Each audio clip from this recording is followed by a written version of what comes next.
2016 election and throughout the first 2 years of his administration was abhorrent. It was a grave injustice and unprecedented in American history. The law enforcement and intelligence apparatus of this country were involved in advanced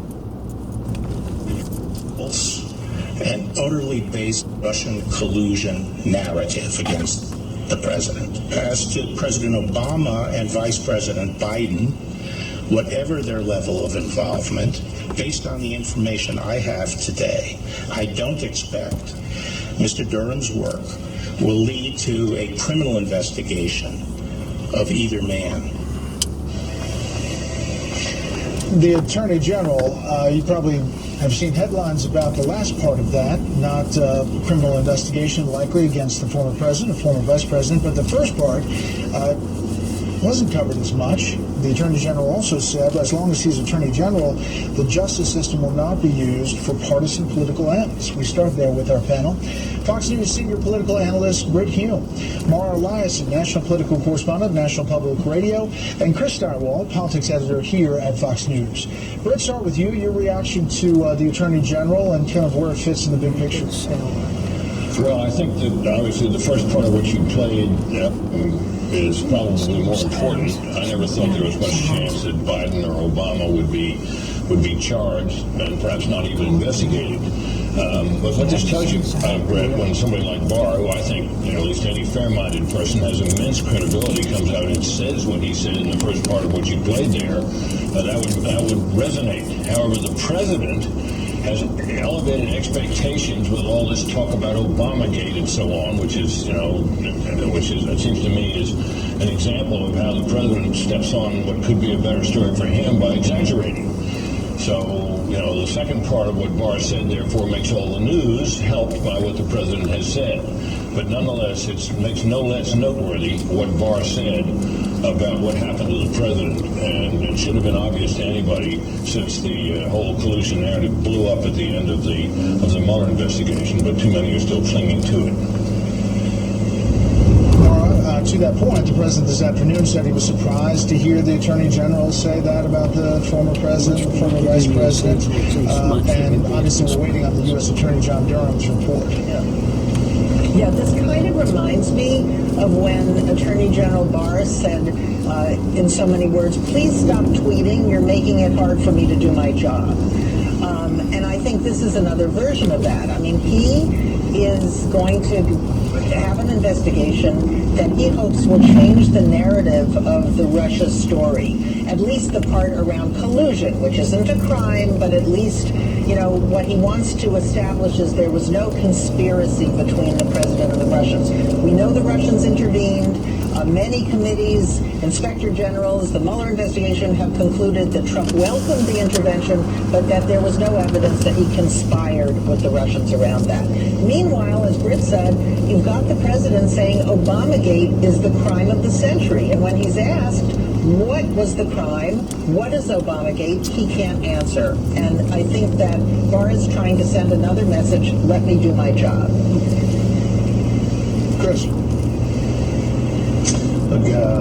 Whatever anybody thinks about these investigations, every American should be relieved and satisfied to hear the Attorney General say that we're not going to get a redo of 2016 when Jim Comey pronounced himself commissar of political justice or whatever and started working outside the bounds of the Justice Department and due process to start saying that Hillary Clinton was fired but not chargeable, or Anthony Weiner's laptop, what about this?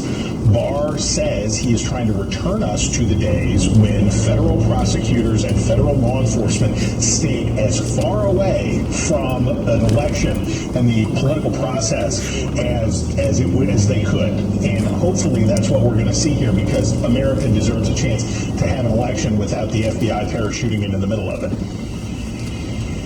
Well, then there's this other controversy, and that is the Inspector General of the State Department. Let me just move here, Brett, and that is the Inspector General's fired so far the Intelligence Committee Inspector General, the Acting Defense Department Inspector General, the HHS Inspector General, and now the State Department Inspector General. Here is the President this afternoon about an investigation into Mike Pompeo. He's a high-quality person, Mike. He's a very high-quality, he's a very brilliant guy. And now I have you telling me about dog walking, washing dishes. And you know what? I'd rather have him on the phone with some world leader than have him wash dishes because maybe his wife isn't there or his kids are there. You know, what are you telling me? It's terrible. It's so stupid. You know how stupid that sounds to the world?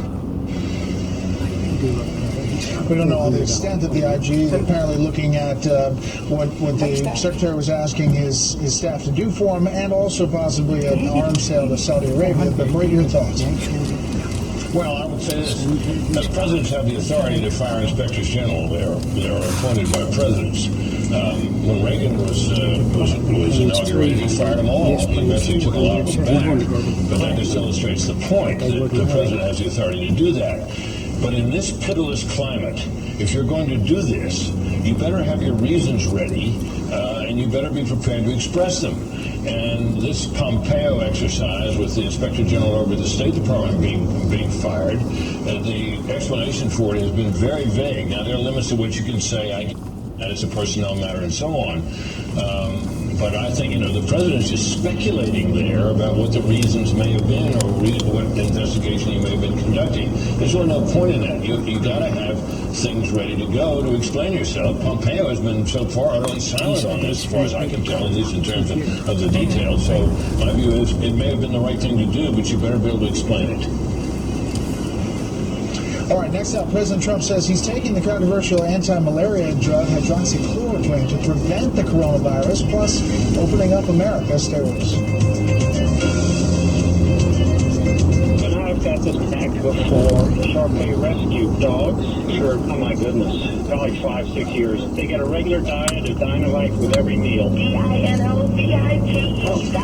People remark on what beautiful coats they've got. I tell them, you don't need to wait until a problem presents itself. It's far better to keep the dog happy and healthy at all times. You won't be how happy your dog will be. I get my Dynamite from DINOVITE.com. In running a business, HR issues can kill you. Wrongful termination suits, minimum wage requirements.